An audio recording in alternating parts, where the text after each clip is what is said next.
Hello and welcome back to another live stream. Welcome back to the YouTube channel. And yeah, we are back once again. Make sure to like and subscribe if you are new.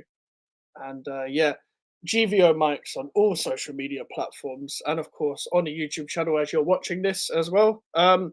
Big up to everyone that's kept up with the content today because I have been uploading a lot today. I didn't expect to upload a lot. I didn't expect it to be as busy as today. I was getting very frustrated, as you can see from the start of the day.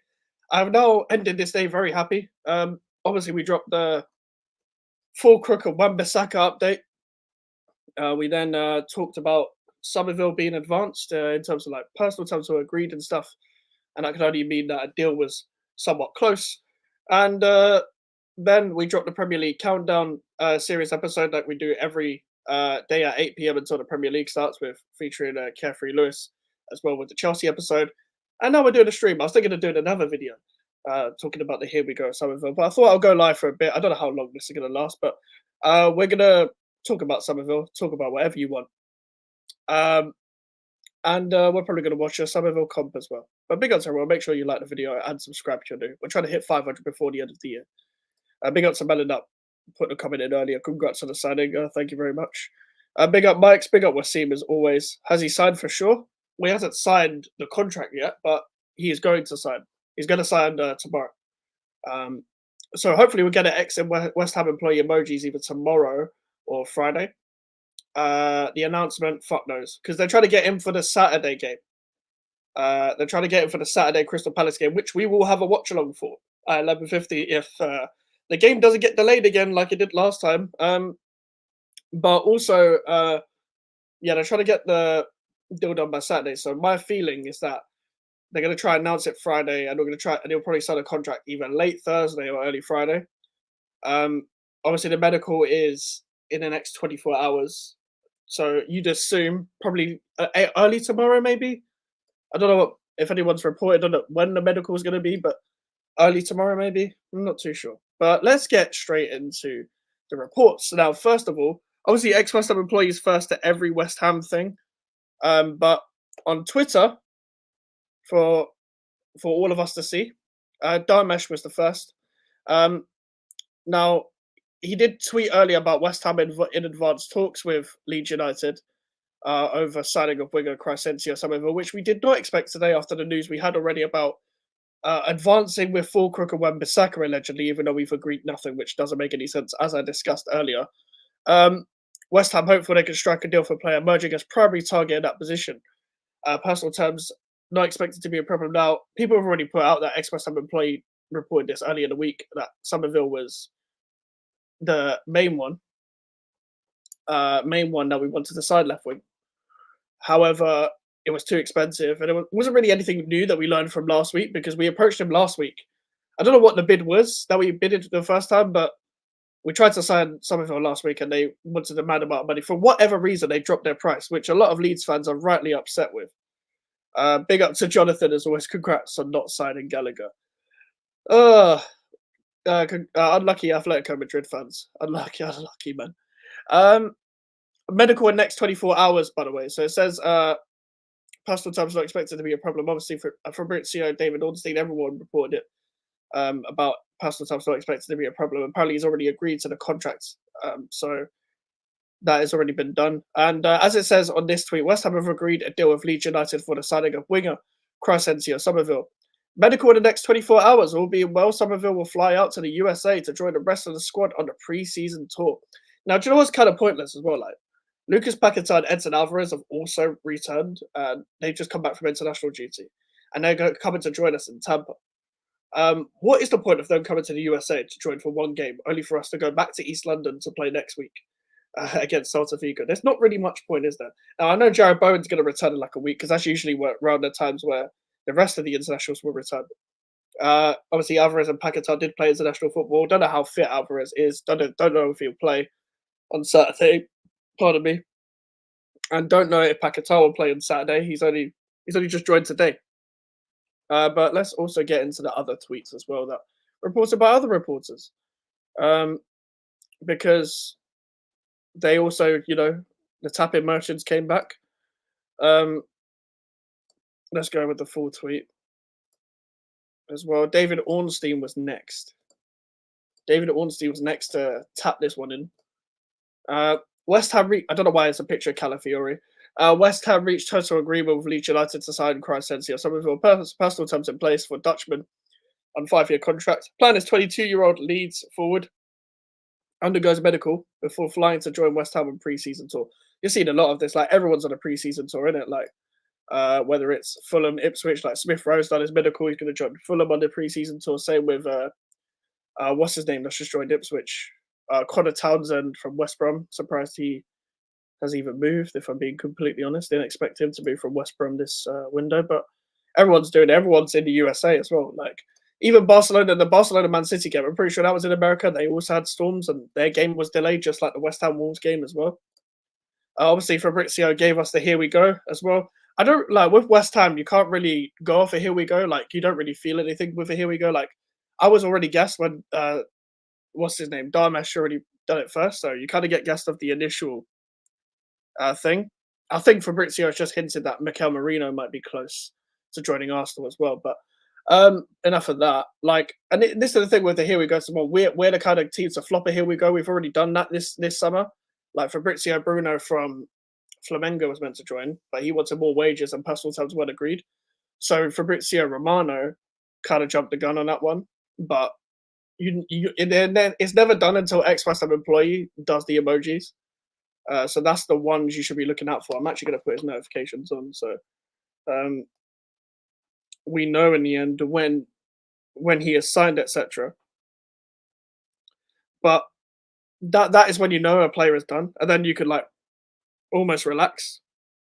There's some breaking news as well. I think apparently Arsenal are closing in on Mikel Merino. Agreement in place on personal terms as Merino wants to move. Well, Arsenal got their midfielder. That's a good signing. But I'm back onto this. Like Summerville is he is a great signing. It's a fantastic signing. The reason why it's a fantastic signing, it's 25 million with add-ons. Like there's not even a report of a sell-on clause. There might be a sell-on clause there. I assume there is. I don't imagine Leeds United have let us pick one of their best talents and one of the best, and probably their top 3 players, one of their top 3 players from the Championship last season in terms of performance-wise, and not put a sell-on clause on it. Because you'd imagine if Summerville keeps up the trajectory that he's going, then we would have to be in discussions with teams about maybe selling him in the future. Obviously, nothing to nothing. He's not even signed a contract with West Ham yet, so let's not think too ahead. But you almost think that we could make profit of this, and that's kind of the way we're going. The fact that we've got this for 25 million, and it's as big up Sam David as always, like someone I interact with a lot on Twitter, said that we actually did buy this guy for 10 million more than we sold Ben Rama for. That is a fantastic business. Is he Paquetá's replacement when he gets gambling ban, or is one of Bowen and Kudus being sold? No, it's nothing to do with any of them. So because he's a left winger, like he can play on the right as well, but we're starting him for the left wing. He's going to start on the left wing. So even though Paquetá's played as a left winger last season, like he's not a left winger. Like nothing with Paquetá is going to happen this transfer window, because of the ban stuff. He's allowed to play. It's just that because he's in this legal thing, nothing can happen right now. So everything will be delayed until next year, just like last year. Or I'm assuming next year until they get this sorted out and stuff. I'm assuming by the end of the year or by next year, we will know the decision on Paquetá, whether he's going to be banned from football or whether they can't prove anything, because really they can't prove anything. But it's nothing to do with Paquetá, and Kudus and Bowen are not getting sold. No one can get Jared Bowen. He's on a 7-year contract, and we are not going to. We're not going to be easy on that. Even if Real Madrid will fucking wanted him, they're gonna have to bid 200 million to even get him, to even be within a chance.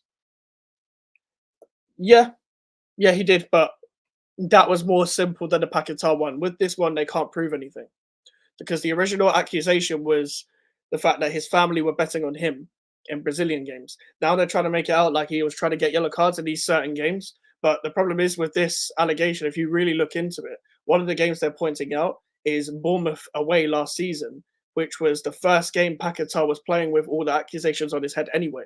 So if you're already accused of these things, you're not going to carry on trying to get yellow cards either. Also, I don't know how you can prove that you bet on yourself to get yellow cards, unless you look through the guy's phone, etc. So this might take longer than people think. It's a bit more complex than like Ivan Tony one and the Tonali one. So if he does get banned, like we're actually in a position now where we can move without him. But the problem is what we have lost out on a lot of money. But luckily we're in enough of a financial position now where we don't really have to worry about FFP. Like people are gonna have to brace themselves for next season as well with Mohamed Kudus, because Mohamed Kudus will probably leave next season. Because you'd imagine under this manager, Mohamed Kudus is about to have another like an even better season than he did last season, and his 85 million release clause will come back next season. So there's no chance that a big club doesn't look at that and think I'm going to trigger that, or they'll try and negotiate. The thing is with West Ham as well, you're in a position where Kudus is on a long-term contract, so you'll be like anything below the release clause, we're not accepting, which is what they were doing for Paquetá. Like Manchester City were going to trigger that 85 million release clause because we wouldn't have sold him. That deal was literally going to be agreed, and then the banning thing happened, which actually kind of worked in our favor if he doesn't end up getting banned in the end. But because even though Paquetá did dip in the second half of the second part of the season, without him, we would still be dipping. We would have been where certain other teams were last season. Any news about Duran, or is that deal done for now? We're not going back in for Duran. So let me actually pull this up, because now that you said that, that's actually very good that you commented that, because I'm pretty sure I've got it in my bookmarks. So to quote Fabrizio, it's in standby, the Duran deal. I was literally about to put the tweet up. The thing is, no one has said how much he is worth, but apparently 17 million euros. So that's not a bad deal for a striker of his age. And a striker of, like, he's actually quite a big name within Europe. We just don't watch him as much, but he's quite cheap for a striker. West Ham and Borussia Dortmund. We're going to come back to Summerville, don't get me wrong, but as we're onto this subject, we'll come onto this. West Ham and Borussia Dortmund have new round of talks scheduled to advance on Fulkrook deal. Fulkrook keen on joining West Ham, and deal depends on the clubs West Ham trying to advance after Summerville deal. John Duran deal in standbys, there's no agreement. The reason why there's no agreement as well, guys, is because they want 40 million, as we well and truly know by now. Aston Villa want 40 million for John Duran. Yes, a man who doesn't start ever, they want 40 million for. I'm not going to blame them for trying to sell a player of that price, because we did this with Declan Rice, even though Declan Rice is well proven that we can extort teams as well. It's a seller's market, so I get it. As I always quote with the Max Kilman situation, with a Jared Branthwaite situation, we're going to Manchester United, etc. It's a seller's market. You can't really complain. Either pay the money or don't pay the money. Simple as that. Not worth 40 million, barely played. I agree. I agree. I didn't want him in the first place. But I got my head round in terms of the fact that we were going to get him. But I don't want to back him, don't get me wrong. 40 million better be after tax. Big up, Blank. I haven't seen you in a while. Yeah, it better be after tax. Honestly, why are they charging 40 million? But I don't blame them. Because I think the reason why this is being happened as well is because there's a lot of clubs that are interested, and the fact that he wants to leave and he's so young, and there's clearly some potential there that they're doing that.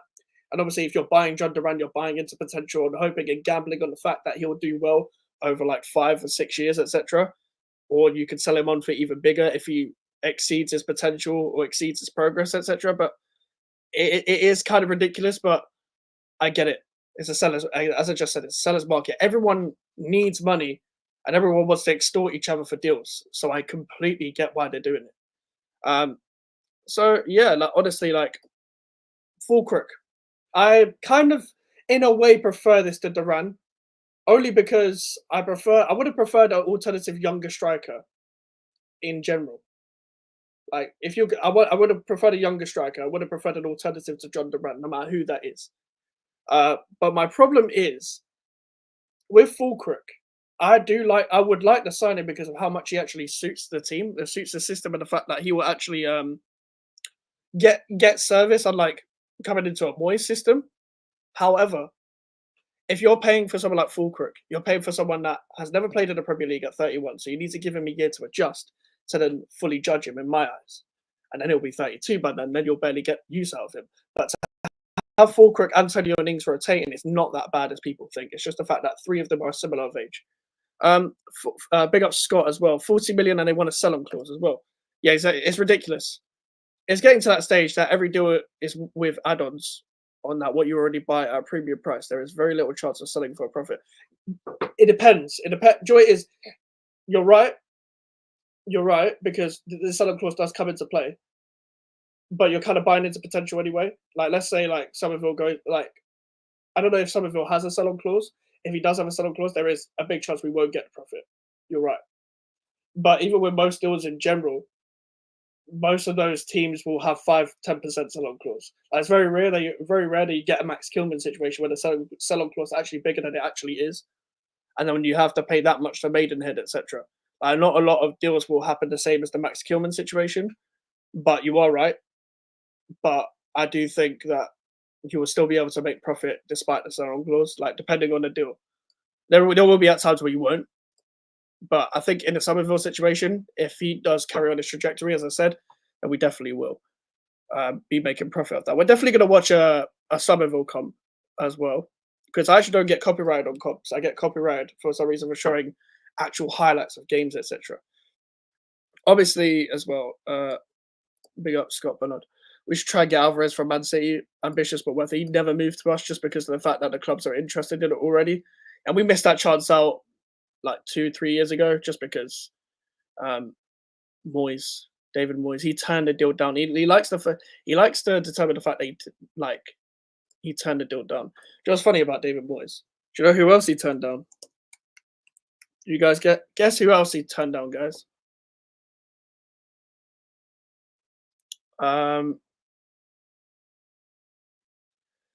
Moyes turned down Fulkrug. I'm pretty sure it was on the Rest of This Football podcast. I can't remember if it was Alan Shearer. No, not Caicedo. Not Caicedo. What's it called? It was on the Rest of This Football podcast during the Euros when they were talking about Fulkrug. And I think it was either Alan Shearer or Gary Lineker said that Moyes was talking to them about turning him down. The fact that he had a chance to sign him, but he turned him down last season. So Steinen already identified him as the Scamacca replacement. No, not Nico Williams. Imagine, Jesus Christ, we wouldn't have been able to get him because everyone at Atletico Bilbao has a release clause. We would have had no chance of getting him. But he turned down Fulkrug already because this was a Steinen target. You got to remember that. Remember last season why we didn't get deals done for that long? It was not only because Moyes likes to leave it late, but Steinen and Moyes had two different visions of how to work with targets. Moyes wanted Maguire. We turned to Mavropanos, which was the Steinen identification. Alvarez was already identified, and so was Kudus before Steinen. So that wasn't Steinen. And Ward-Prowse was obviously a Moyes player. With all of these players, it's a big divide. The reason why we got Mavropanos in the first place was because of Steinen didn't identify Kudus and Alvarez. Mark Noble did. Rob Newman, I'm pretty sure. But Steinen's job is to get the deals done and talk to them about the project and sell the project to the players and stuff. That's his job as well. His job is to identify players, but he's the technical director, so he's in charge of many footballing decisions. Yeah, he did. He turned down a lot of players. Gyökeres, we missed out on a lot of championship players, like Gyökeres from when he was at Coventry. Alex Scott when he was at Bristol City. Players like that. Eze. Remember when we missed out on Eze? We got Benrahma instead. Don't get me wrong, it kind of works in a way because Benrahma helped us win the cup. But imagine we had Eze and we carried on the way we did. We probably wouldn't have bought Paquetá in the end if we had bought Eze in the first place. But we could have still bought Kudus in the end. Imagine we had Kudus and Eze. It would have been our own Elise and Eze sort of partnership. But Palace worked out with that, and I'm sure they're happy with that. Don't get me wrong, but. That didn't exactly work out for us. Let's not take the piss here. But he's turned down a lot. He turned down a lot of players, and funny enough, Nicholas Fulkrug was one of them, and that was obviously again a Steinen target because Tim Steinen came in and was like, "We'll sign this guy as the Scamacca replacement." Just hope for the 115 charges to get you City players. Man, imagine all the City players get released if the charges happen. It's like one of them goes to West Ham. None of them would even come to West Ham. I can't think of a West Ham. I can't think of a player we'd realistically get. Like even Oscar Bob would be unrealistic. No, God forbid Calvin Phillips comes back. I mean, we every time he makes a mistake, I retweet it. Uh, I know that's not a nice thing to do, but I didn't want him in the first place. I didn't want him, but people were like, "Oh, such a good player and all this." No, he was not. Look how that turned out, man. He turned down Duran as well. Yeah, I remember we were interested in January. I don't know whether you turned him down, but I remember that being a link. Might get Scott Carson. Yeah, if we did have Foderingham, I'd take Scott Carson. Honestly, I'd take Scott Carson from vibes, just as third choice, not to play. I would take Scott Carson. Seems like a funny guy, man. Not just you should just sign comedians as third choice goalkeepers. Um, this made me laugh. Do you know what this made me laugh? I'm going through my bookmarks. I forgot about this. Now, guys, it is report that, and more. We'll get onto this in a second. Why this tweet is so funny? Look at this tweet. By the Villa watch, you simply don't stay at West Ham when Aston Villa come knocking. Welcome to the Champions League Giants, Lewis Orford. Ah, man. Oh, man. You know what's funny about this? So he was offered, and yes, Steiner was part of this. He was offered within the negotiations with Duran because they wanted Lewis Orford, even though I'm pretty sure they would rather keep him. But he was offered in the Duran deal, yeah. The Duran deal broke down. And guess what's happening now, guys? Guess what's happening now? He's about to sign a 5-year contract. He has a pathway at West Ham. Reported by ex-West Ham employee, quoted by East Hammers. Big up East London Hammers. Another one I interact with a lot.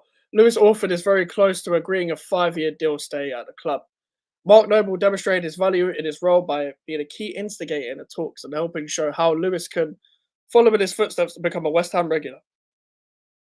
That was reported on the westhamway.com by ex-West Ham employee. So it all works out in the end. We don't sell one of our top prospects. We don't have to get Duran. And the reason why I'm so happy about not getting Duran in this instance is because of the price. If it was for the right price, we could build on the future. I get you're buying him into potential, but this is ridiculous. Like, full crook is fine. And the reason why full crook is fine, it's a stopgap to get the better young striker in the future, or the price goes down with Duran because Aston Villa are sitting with an unhappy player. And then you end up with Duran and Fulkirk with Antonio as options maybe in the future because Danny Ings might have left by then. But I think Danny Ings is going to realise he's not going to play. But yeah, lock him up. We need to lock him up on a deal, bruv. Like the Orfords, the Earthies, the Skulls, the Patrick Kellys, the Kadoas, the Marshalls, and most importantly, the Freddie Potts. They all need to just take their time with it for now, because those are probably the best that are coming up. Even Kalen Casey has really impressed me on preseason. Don't get me wrong, he's impressed me at right back, even though originally he's obviously a centre back by trade. He's actually impressed me more as a right back in preseason, just for his technical ability on the ball, and he's good in the air as well. But he does need to physically just get better as well. He probably can't play right back permanently in a Premier League season, as he's probably too big. It's too big. I know big. They can be big right backs, but in certain systems maybe, and more of them compact high line systems that teams like Arsenal play and stuff like that. We don't play like that. I'm going to see how the defensive organisation comes into play. When we look at pre-season way more often. Duran is worth 35 million, no sell-on clause. That's the thing. Duran is probably worth about that. At maximum, he's worth that. But yeah, Lewis Orford is staying as well. But let's get on to Summerville, guys. Let's watch a comp of Crescencio, Summerville. This is the Summerville Welcome to West Ham 2024 comp. Let me know. Wait, hold on. Can you guys see that? Yes, you guys can see that. Okay. Let's just watch him, man. Like, I've obviously watched him already, but let's watch a comp of him. Shit, let me get my screen up. I nearly clicked off my screen. We're going to watch the Summerville comp. But yeah, born in 2001, left wing as well. He signed for the left wing position. He can play right wing as well, but there's no reason for him to play right wing, as we have Guilherme, Bowen, and Kudus. He can, as it says there, he can play right wing, but he can get in the get in the pockets and play. He can sit wide and take people out down outside of the inside of the touchline as well. He's just a bit. He's slightly more raw, and he does need to work on his finishing. When he does have a great shot on goal, he can finish a lot better. Like in terms of like his best finishes look really good, but he will need to work on his clinicality in the Premier League. Now he did it mostly impress within the Championship as well. I'm gonna fast forward this. I just want to see football. I don't care about this stuff. Um, like look at this. Like those kind of goals, he's capable of, but it's just on a consistent basis. Um, can he do that? Like curling into that corner that he seems to finish in a lot. That is his most trademark sort of finish. Obviously, keeper should have done better for that third goal. But even though he's going, like he's going to cut in a bit like Jared Bowen and Mohamed Kudus. Even though he's going to cut in, it's very hard to actually stop him. How old is he? Blank. I think he's 23. He's born in 2001, so he's 23. So he's still got time, but he actually broke into first team football a lot later. So his first proper first team football season was 2 years ago under Jesse Marsh, when Jesse Marsh came in as Leeds United manager, and he had his first full season as Leeds United manager. Played him a lot narrower, him and Nonto. Like that's where his wingers like to cut in a lot and just sit in the pockets. Under Jesse Marsh, he actually scored against Liverpool at Anfield to win the game, where Liverpool were stunk it out. But that's when he kind of burst onto the scene, almost to quote Michael Richards.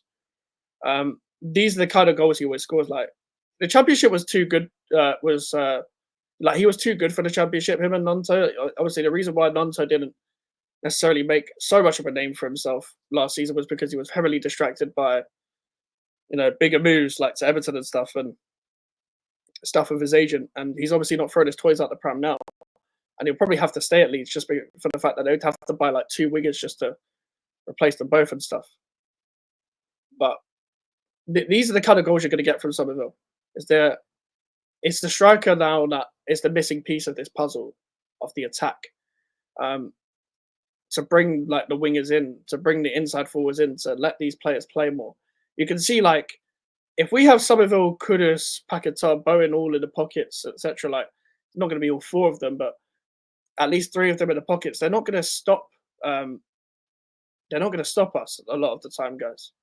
It's just the matters on a striker now and a midfield option. The thing is with the midfield as well, our squad is going to be fucking stacked for a team that is going to play once a week, not twice a week. And he's going to start for us, Summerville. He'd easily start for us. We don't have a left winger, and people can stop doing this whole Kudus or Paquetá on the left bollocks in their hypothetical lineups online. Stop that, because Kudus shouldn't play on the left.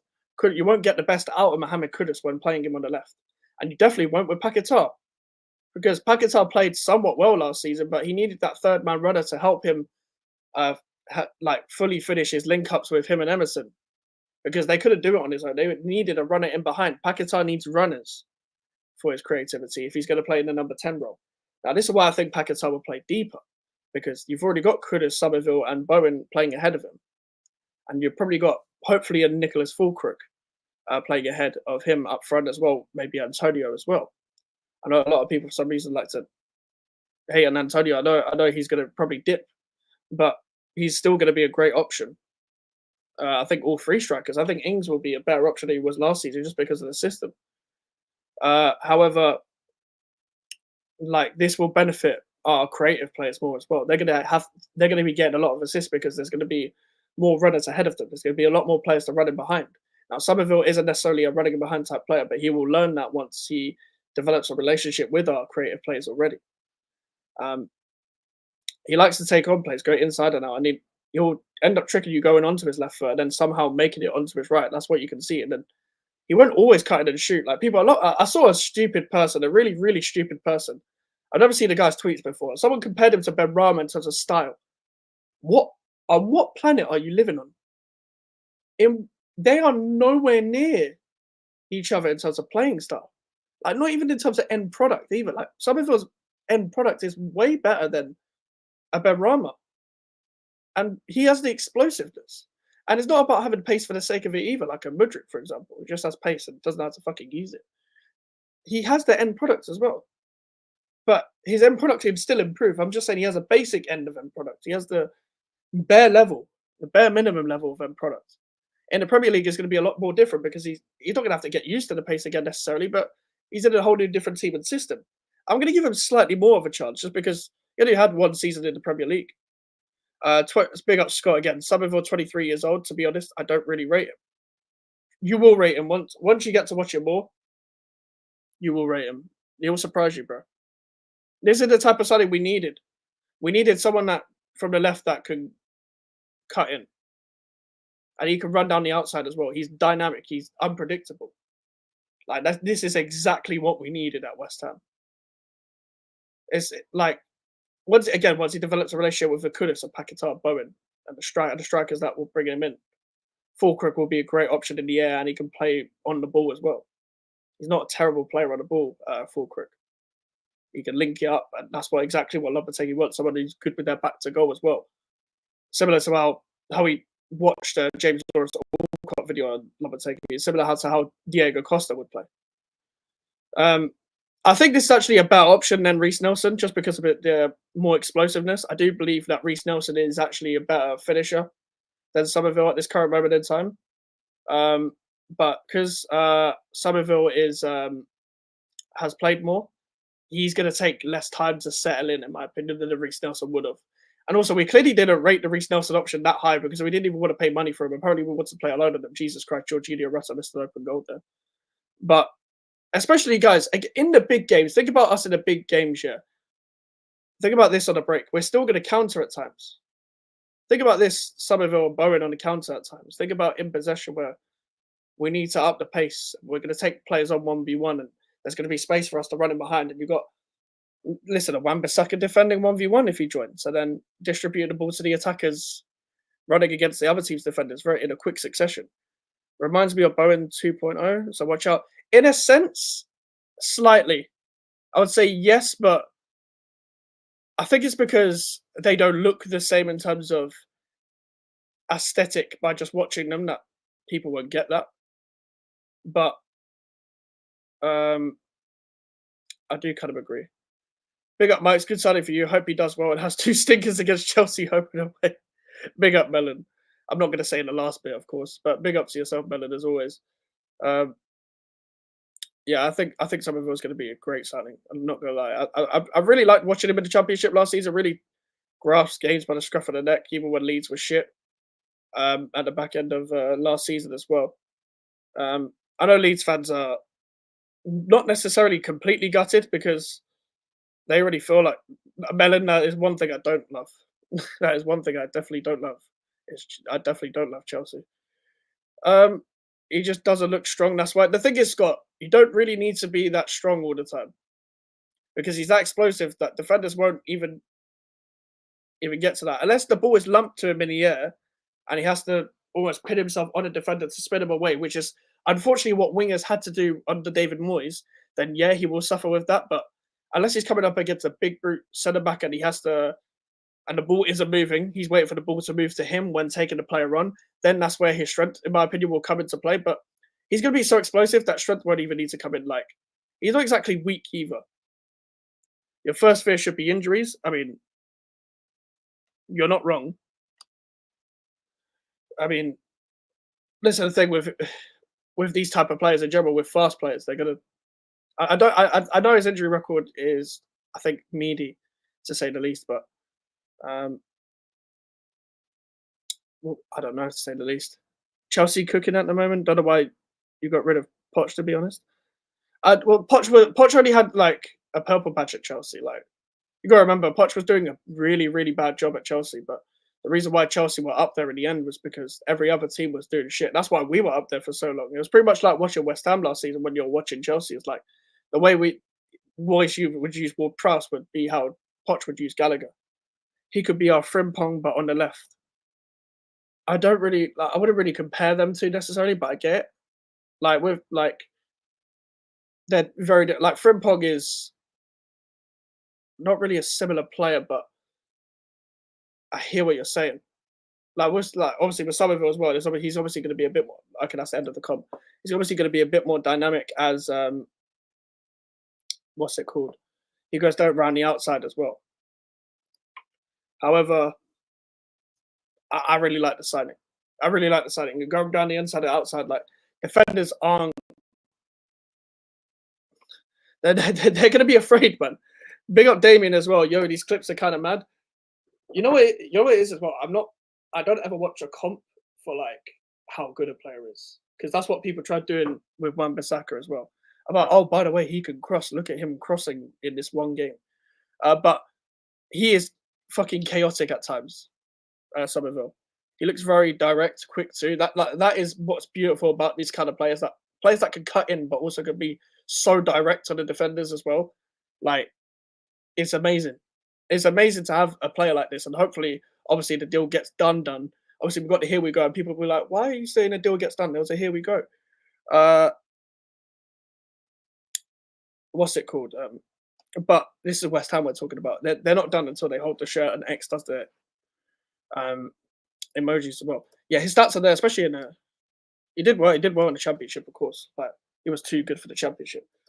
At least he can win the 1v1. Yep, that's very true. Like we're gonna have. Do you know what it is as well? I'm not really pro the Wan-Bissaka signing. Don't get me wrong. I'm not. But I'm not completely against it. Like I'm very indifferent. I've given you different opinions throughout the few weeks of the positives and negatives. I've not flip flopped. I maintain that it wasn't my first choice, and it's not the greatest option compared to the Mazzarri Walker Peters situation, as they don't suit our system as much. However, I believe Wan-Bissaka could do well at times. Just get the deal done. I'm sick of hearing about it. That's why this video, at the first video I uploaded today, I was very frustrated. But as well, the thing is as well, like if we do get these three deals done, the striker, right back, and left winger, and we're still, it looks like we're still going after midfielders as well. Like I don't know who we're gonna go after now. I have no idea. I'm hoping it's not no one shit. I'm hoping it's someone that can control the game. But then we've got pretty much everything done apart from left back and centre back. Yeah, that's the thing. Like, I bought the Duran almost thing of him signing for us, but he Villa, Aston Villa for you, bro. And Wan-Bissaka, in my opinion, was the best option. Same, but Max is a Kyle Walker Peters man. I am a Kyle Walker Peters man. I am. Obviously, you guys already know that. You guys watch each other regularly. Listen, Wan-Bissaka is the best defensively. But yeah, I just wanted someone a bit more balanced that could do both. I think Wan-Bissaka is good in possession. I actually think he's good like playing through the press. Not in terms of playing passes through the press, but when someone presses him, he can get out of it quite in a decent time. Like there will be times where Wan-Bissaka will get pressed and he will lose the ball. That has happened at Man United as well. Sometimes he has been used as a pressing trigger. However, if we have the right midfielder to help him on that side, that'll be fine. Imagine us getting Wan-Bissaka for Fana and Duran along with this dude. The thing is, we're not going to get Duran. I know you guys are still talking about Duran. We're not getting Duran. that Duran thing's not happening. Because I thought we were going to drag this out and it was still going to be Duran. I was talking to someone yesterday about this. Like, I still thought it was going to be Duran and we're going to leave it right at the end of the transfer window. But we seem to really be advancing with Fulcrum. But Aston Villa have been so stubborn on the situation that we're like, nah, fuck it. Going off the Fulcrum. But I do agree with you, bro. Like, obviously, Fofana's at this stage is unrealistic because we still have the offer on the table, but he obviously has his preferences, let's say. He has his preferences to go to AC Milan, which is very understandable because as well, of course, the Todibo situation is very similar. Hold on, I actually wanted to get this article up because I was talking about Sport Witness earlier today. I don't know how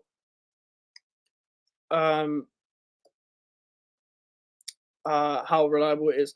I know Villa are looking at Mateta. Obviously, Mateta, like, amazing purple patch. It's amazing what a purple patch can do to your career. But as they already have Cameron Archer, I don't think they're going to do it. Only because Cameron Archer will play. Because also, they've re-signed him for the homegrown option in the Champions League, same as Jaden Philligy. That's my theory. Hold on as well. I just seen Andre, the Fluminense midfielder, being linked to Fulham. That is very interesting.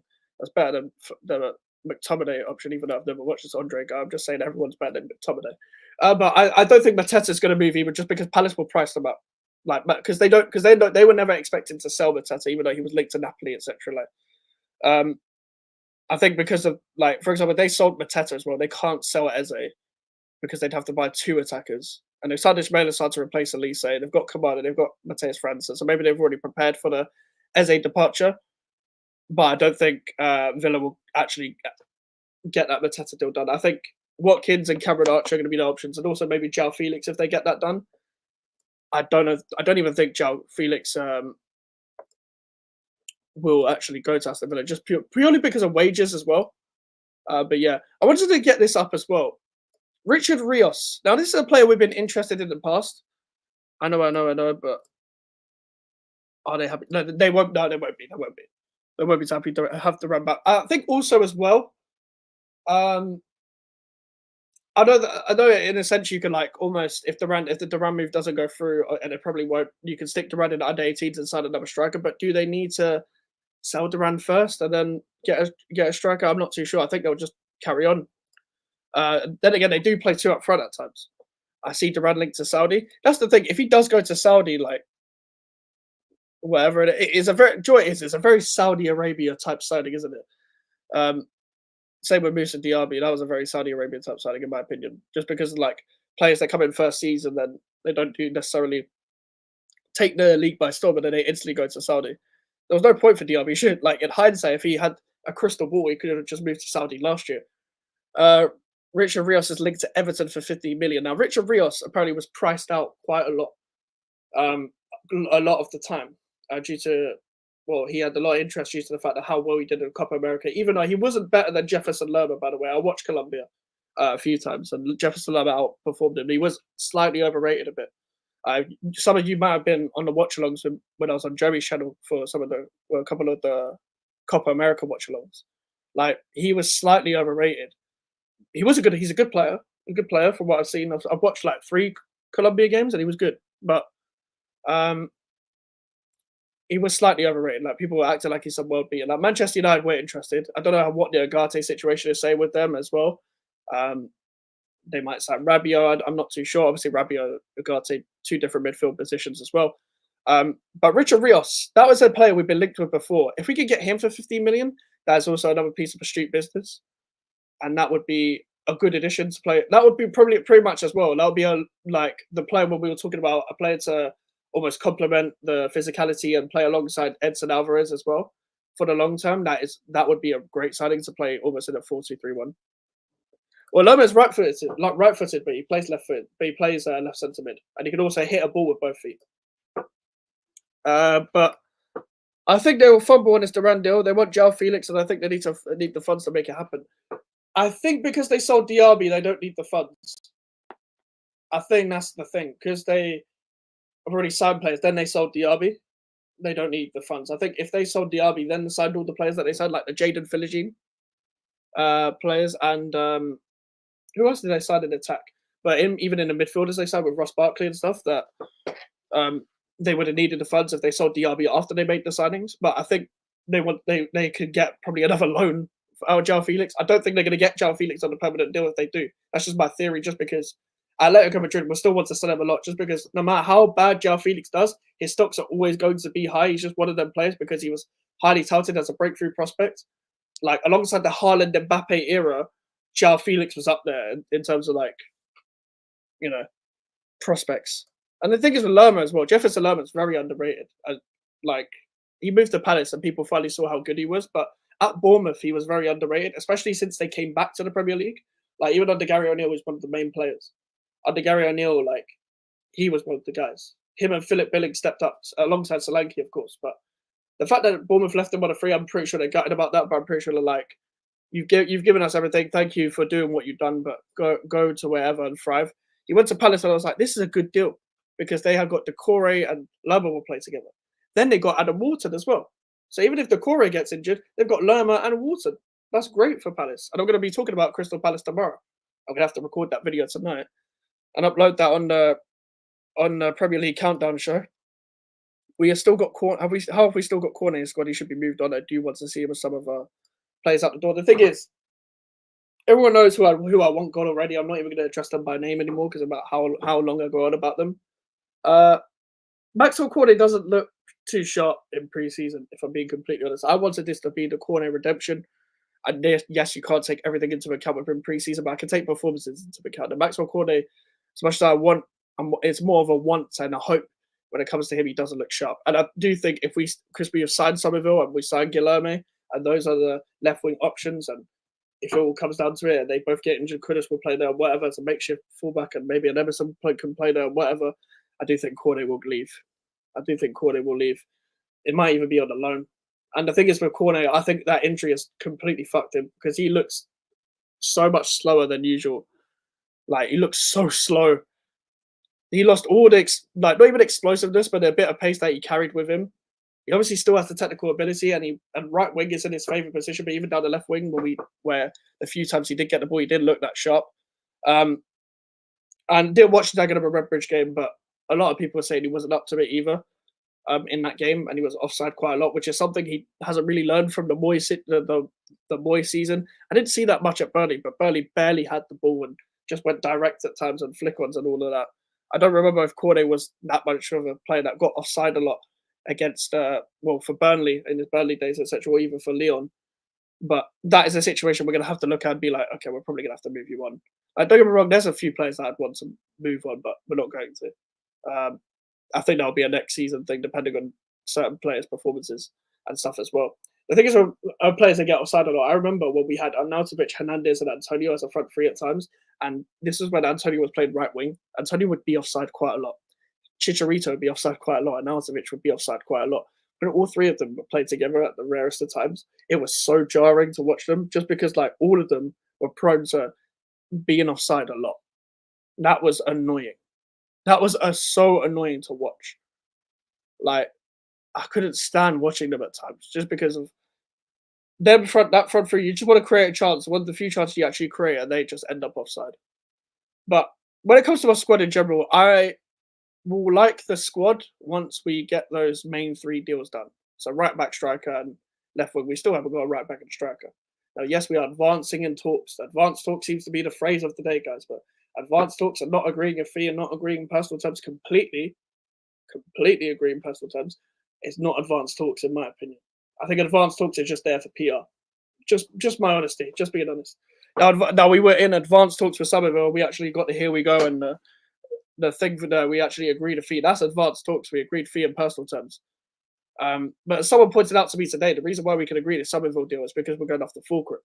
Now, if we were going off the Duran, we couldn't pay for the Summerville deal. Now, if you remember, at the start of the season, what did ex-West Ham employees say? We can't spend 30, 40 million on every position.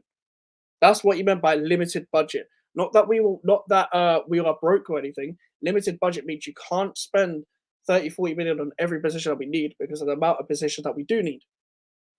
Simple as that. It's not that hard to decipher, but people want to twist people's words and be like, where's the money gone and all this nonsense and just rage for the sake of it. And this is coming from me, someone who moans a lot.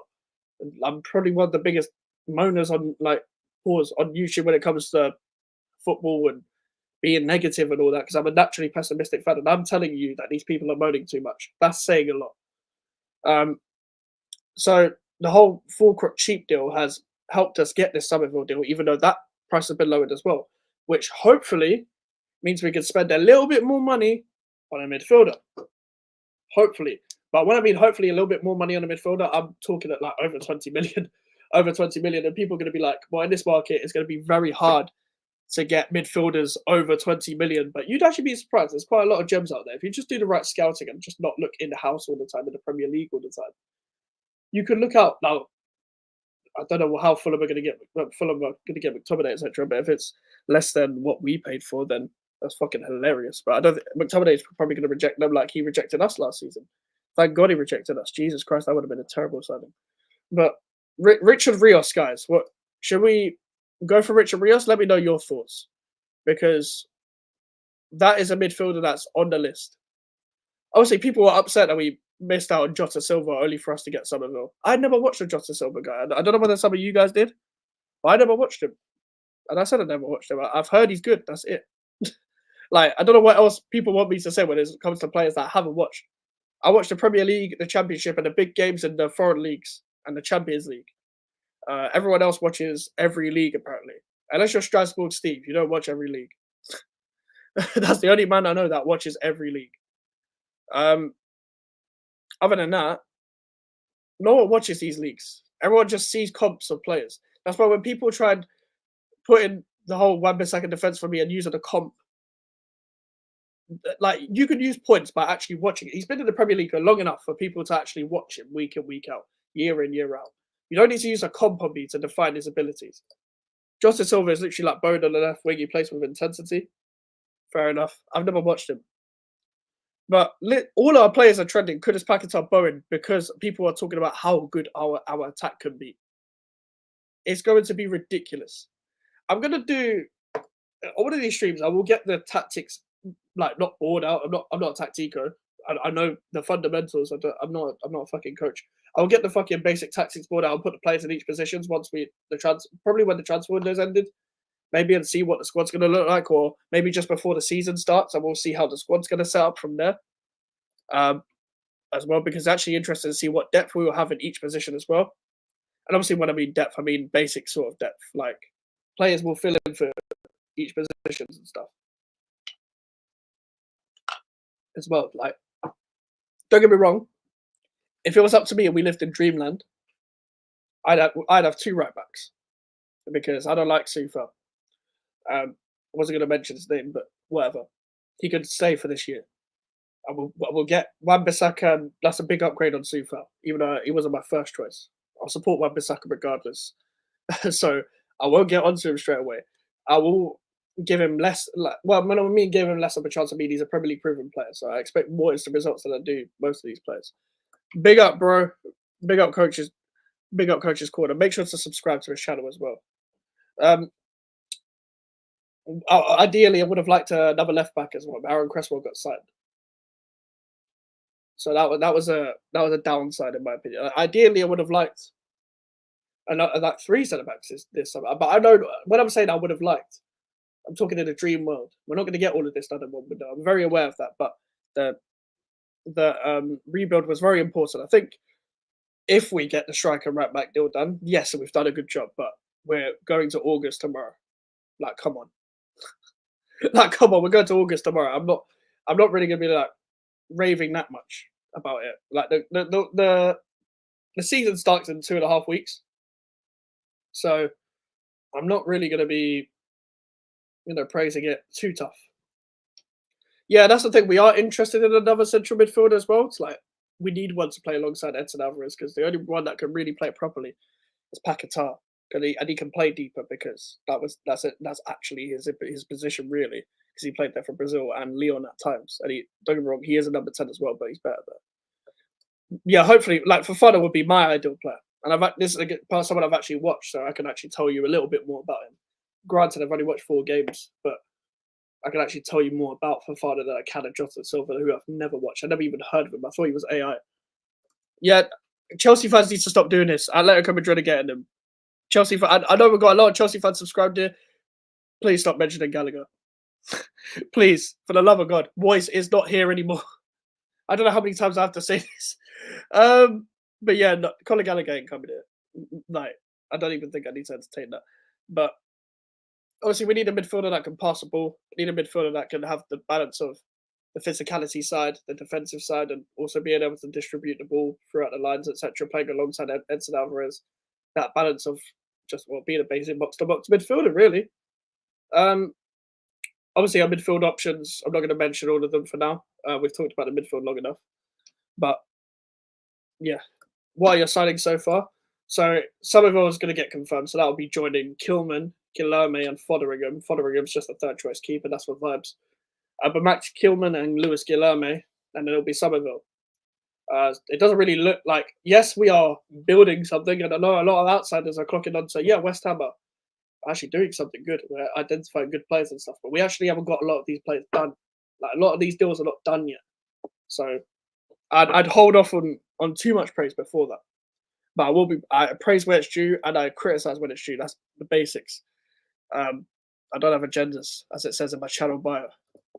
I don't really care about that. But those are the signings so far, mate. Like we've still got business to do. Like the striker deal needs to get done.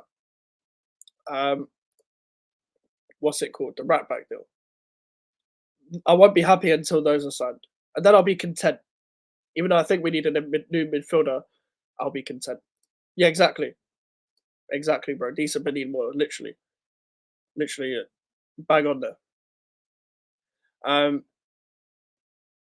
the thing is with Summerville to us as well. Like I know a lot of teams will actually be gutted that they missed out on a signing like that. Which I like getting those type of signings because like a lot of teams were actually interested before. Like I know a lot of Liverpool fans didn't want Summerville.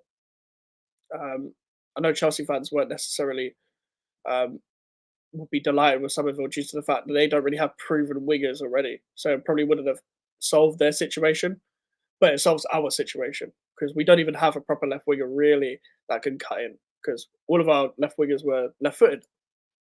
Are you happy if we get Fulkirk? Yeah, yes and no. I can again like every deal that we've done this window, I can see positives and negatives. Um, ideally, I would have liked a younger striker that wasn't Duran because Duran would have been too expensive. But um, guys, there's also what you guys need to remember is um, I don't think the Duran deal will even be considered anymore once the Summerville deal is done. Uh, if you get a midfield, I'm going to be keeping a close eye on you. I think a lot of teams will be watching to see how we bounce back anyway, just because we sacked David Moyes. I think a lot of people are going to have a lot of people already have an agenda against West Ham for sacking David Moyes, but also a lot of people are actually looking at West Ham. I wonder what they're doing under Lopetegui and having that intrigue. A lot of people don't care.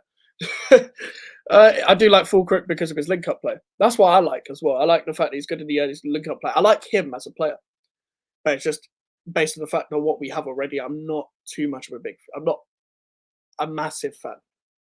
However, I don't mind. I don't mind. I don't mind Fulkirk. I like him as a player. Whether I like the deal, I'm 60-40 in terms of positive, negative. I'm just more positive than negative about it. My main negative is we've got two old pensioner strikers already. And Fulkirk will be the star anyway. He's better than Antonio and Ings. But this guy's never played in the Premier League before, and he's already 31. So he's going to need a year to settle in anyway. By the way, guys, whoever we sign as a striker, I don't care who it is. I'm going to throw my rule book out the window, yeah? I don't care who it is. Give them a chance. Give them a chance, please. Because I'm sick of seeing when we sign a striker, they make one error and he's shit and it's another West Ham curse striker thing. I'm going to go through, when we sign Fulkirk, I'm going to make a full video on the curse of West Ham number 9s in my lifetime and maybe even before my lifetime. But I can only talk of my lifetime and tell you why each striker did bad. Because not a lot of strikers failed at West Ham because they weren't good enough. Like, please, for the love of God, just give it a chance. Because if you really want this striker problem solved, then you give the next person a chance. You give whoever's coming in a chance. Yeah, exactly. That again, when the way Lopetegui plays, you need a striker that can bring in the wingers anyway, and our wingers are perfect for that. And also, he's perfect for that. So it would actually be a perfect signing for the system. Big up Scott again. Of recent times, it's the curse of the centre back. Now, I mentioned this in a video. I think a few weeks ago, we've signed a centre back every year for the last 4 years since 1920. So 1920, we didn't sign a centre back. I'm pretty sure for the first team. I don't know. I think we might have signed Cardoso in 1819 or whatever. He never played. In the 2021 season, we signed Dawson. In the 21-22 season, we signed Zuma. In the 22-23 season, we signed Aged. In the 23-24 season, we signed Mavropanos. In the 24-25 season, we signed Max Kilman. Now, yes, not all of them are coming to replace each other, but the point is that we've not had a proper centre-back partnership to gel in my lifetime in general since probably Sam Allardyce days, if I'm being completely honest with you. Now, it was meant to be Ogbonna and Winston Reid to be the centre-back partnership back in the day to actually gel with each other. But honestly, like that it came into play with Winston Reed's injury throughout the Olympic Stadium era, the London Stadium era, and that just fucked everything. We ended up signing Jose Font, James Tompkins left, Collins got released, and it completely fucked it. And there is definitely a curse of the centre back. But fuck it, man. The thing is, I would like another centre back as well. I know we're still going after centre backs. Like Tadibo is one of them ones where the rule book is out the window, where we would rather wait for someone to get sold to then sign a centre back. But with Tadibo, he's such an opportunistic, not even just opportunistic, but such a good player as a centre back, and such a highly thought of player.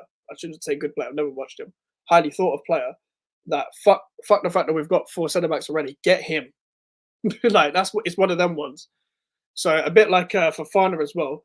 Forget the fact that we've got midfielders like that already. We don't even care the fact that we have 2 technically number 8s, because we're like clearly neither of them can start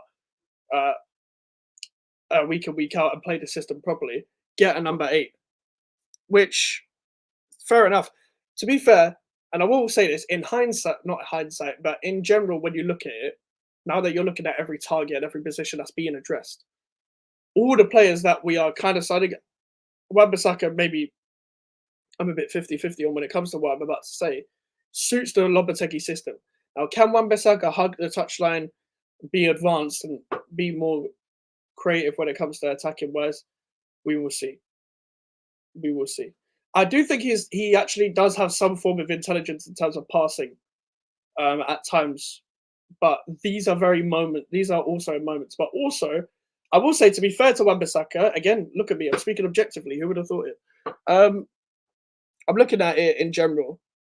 Maybe he will do better in a side that's actually coached properly. Like for the longest time he's been at Man United, he's not had a coach. He's had Solskjaer, Rangnick, and Ten Hag. Now Rangnick was only there for 6 months, and he was right about everything to do in Manchester United, and nobody wants to listen to him. He's a footballing man. You saw what he did with Austria. The guy's a good coach, and the guy's a good director of football as well.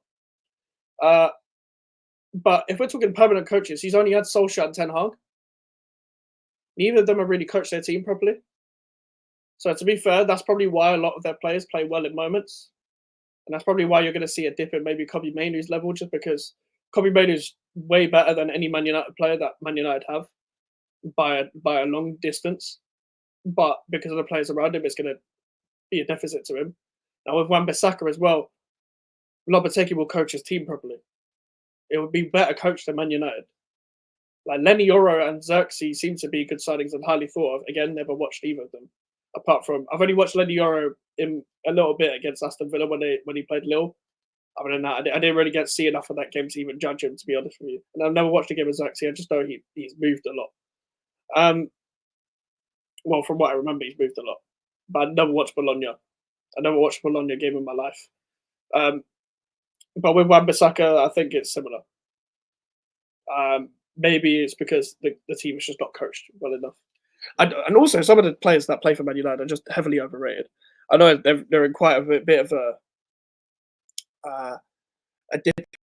dip in talent as well, and they don't really have enough talented players. I know there's a big divide in between the fan base whether they want to let Wan-Bissaka go or not. Like, because some of them are like, well, if you want to rebuild, you got to let these players go, especially if he's on a 1-year contract. A lot of these people are like, well, he's not the worst. We should be selling this guy before this guy. But I actually think, from an outsider point of view, they should sell Wan-Bissaka. I think they should sell most of their players, but I don't care. Mainoo is a top draw talent. Can't wait to see his growth as an England fan.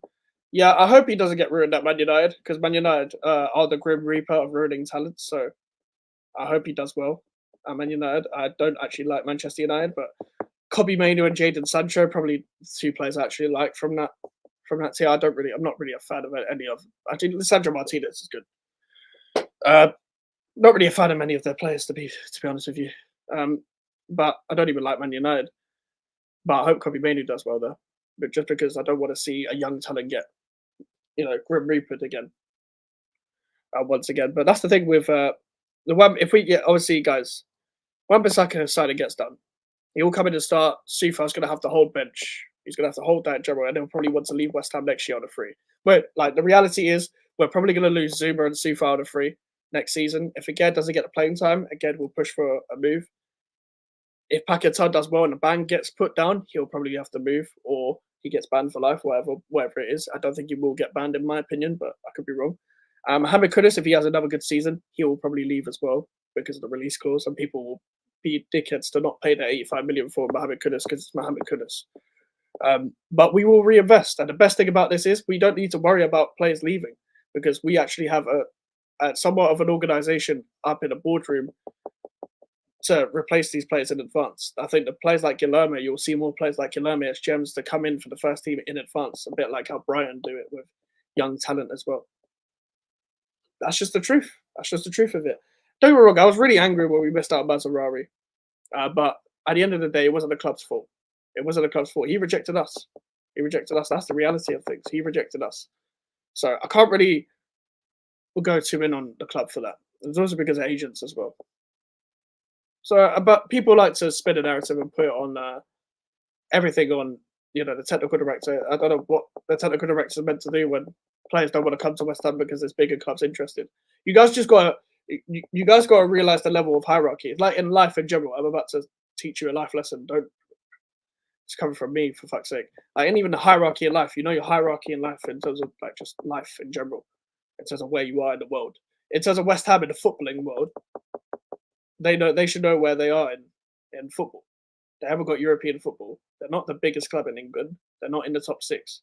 They're not bigger than Inter Milan. They're not bigger than AC Milan. They're not bigger than Juventus. They're three Italian clubs that we've been battling for certain players. They're not bigger than those players. Hackney is not a better place to live in than Turin.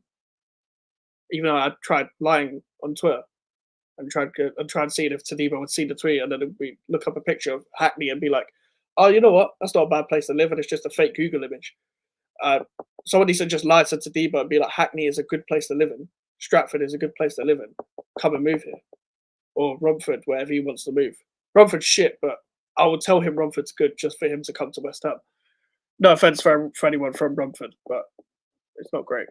But that's the point, like the hierarchy in football as well. Like Wan-Bissaka originally rejected us, but if we give him more wages to come to us because of his last big payday, almost him being 1 year left, he's going to want more wages naturally. Same if we was to go after Ivan Toney or Kyle Walker-Peters, they would want more money as they had 1 year left in their contract. It makes sense. Then yeah, cool. Come on, we should get him. But if you really want Wan-Bissaka that much, just offer the wages, because there's no point in like identifying a target and him being probably our only target right now, because Mazzarari and Walker Peters deals are done. Then come on, just give him the wages he wants. Now with Kyle Walker Peters, he doesn't really have much of a leg. Not him, because he wanted to move to West Ham, but Southampton don't have much of a leg to stand on. We're going to lose him on a free, or someone's going to come in late for the window. They've already kind of replaced him with Sugawara, but I don't know what other right back they have. But I don't know whether James Bree is still there, the guy that Nathan Jones signed from Luton to bring with him. But I don't know if he's still there. But Walker Peters would still be a key player for them if he stayed. But unless Southampton do really well and he signs a new contract and he doesn't have many options else to move, and they don't really have much of a leg to stand on within the deal. So go ahead and lose him on a free then. Or he goes to another club, because I know Brighton were interested earlier. Maybe he does go to another English club and someone does talk to his agent and be like, "Oh, yeah, he's still available." But I don't really see that happening. I see him going on a free, because I know he will know himself. If he goes on a free, clubs don't have to pay for him. They don't have to put money forward to even get him. There's going to be even bigger clubs that will take that up as an opportunity and be like, Kyle Walker Peters is going on a free. We could do with the right back. Try to get him on a free. It'll be like Tosin Adebayo. You see how Tosin Adebayo left Fulham? Went on a free. Went to Chelsea. Literally went across the road. That's what players are doing. Especially players that like play for clubs outside the Big Six that are probably going under the radar or too good for their teams and have been touted as players that can make it in the Big Six teams. That's what they're going to do once you don't give them a new contract and you refuse to sell them and be stubborn on their price. So clubs have got to be careful of that. That's why they sell with 3 years on, 4 years on as well. Elise Eze as well. Yep. Big up Phineas. I don't know what Eze's contract situation is saying. Obviously, they signed a new deal. Elise signed a new deal as well, like before he moved as well. Like Palace were one of the few teams that actually convinced their star players to actually sign a new contract. But Palace was smart with it. They offered a new contract, and they obviously probably had some gentleman's agreement to sell Elise next year, and almost put it out in the thing that Chelsea made an illegal approach, because it actually looked like that Elise was going to move to Chelsea, and they still went for him a year later. But Bayern Munich came in. That's a great move. I was saying this to the Bayern View when I was on the Bayern View last week. Make sure to subscribe to the Bayern View. I was talking to him about Elise, and I was talking about how good that signing was. That's a brilliant signing. But that's why we've done really well with the Jared Bowen situation. Obviously, it's a bit more sentimental with the Jared Bowen situation. Obviously, great circumstance. He won us the cup, has a West Ham family, and even though Newcastle fans think for some reason that they can get him, yeah, it's not happening. If I've said this on the channel before, and I'll say it again, if Jared Bowen moves to Newcastle, I'll go bald. And I said it specifically for this transfer window, but if Jared Bowen moves to Newcastle in the next 2 years, I'll go bald. How about that? Because I'm not going bald, and Bowen isn't moving to Newcastle. I have more chance of becoming 6 foot, and I am 21 years old, and I think I'm like 5'8". I actually don't know what my height is. I have more chance of becoming 6 foot than Bowen moving to Newcastle. That is the God's honest truth. So people on Twitter like to live in their own fantasies and dreams. I think the Newcastle fan was looking for a reaction as well. He was like, "What's one realistic signing you'll make?" And he put an image of Jared Bowen. I was like, this is a very obvious bait, but fuck it, I'm gonna cook you anyway. Obviously, these big accounts like to, especially the faceless accounts on Twitter, love to do the whole, listen, you can fall for the bait type thing. West Ham Central tried doing that to me. That didn't work. Exactly. But do you know what it is? I've said this before. Yeah, I'm not even being arrogant. Why would he go to Newcastle from West Ham? If he went to Newcastle, could have got him. Steve Bruce could have got him. He turned down. I don't know when he turned down Newcastle. I think Steve Bruce might have turned him down. Something happened. It broke down with Steve Bruce from Hull to Newcastle. And it didn't happen. They could have got him then. And Palace could have got him then. But West Ham got him. Way better clubs would want it. Exactly. Like, if there was an opportunity there, he would probably go to Liverpool. Because Liverpool have had a long-standing interest anyway. And I know Liverpool would probably be one of the clubs interested in Kudus anyway. But it's funny what happened. A West Ham channel leaked that news. They end up being fucking false anyway. Because he's not going to move this season. Kudus isn't moving this season. They just love stirring negativity for the sake of it. And then the whole Liverpool Twitter jumped on it and pretended it was actual news. It's actually mad. I said in my video earlier, I was talking to Chris from the Big Six show, asking him if he thinks we'll get Summerville. He said yes. I was like, oh shit. I didn't think it'll happen today either. It's kind of funny. It happened like 2 hours later after that. 2 hours later, all of a sudden, Summerville to West Ham. Here we go. Brilliant. And Bowen's staying. Unless we get relegated, which we won't anytime soon. I know that sounds arrogant, but we won't. Jared Bowen will not leave. Liverpool Twitter is garbage, dry ass club. Joy is most. In my opinion, most football Twitter stuff is actually garbage. I've got like 90% of even West Ham Twitter muted. Like I interact with like 3 or 4 West Ham accounts. Okay. I was looking at something. I thought there was more news, but it wasn't. But yeah, exactly. Better clubs would want him. Better clubs would want Bowen, and Liverpool Twitter ran with it just because of someone that thought there was a 90k. That's another trend that's happened on Twitter as well. It's like everyone thinks they're a 90k nowadays, especially on Twitter.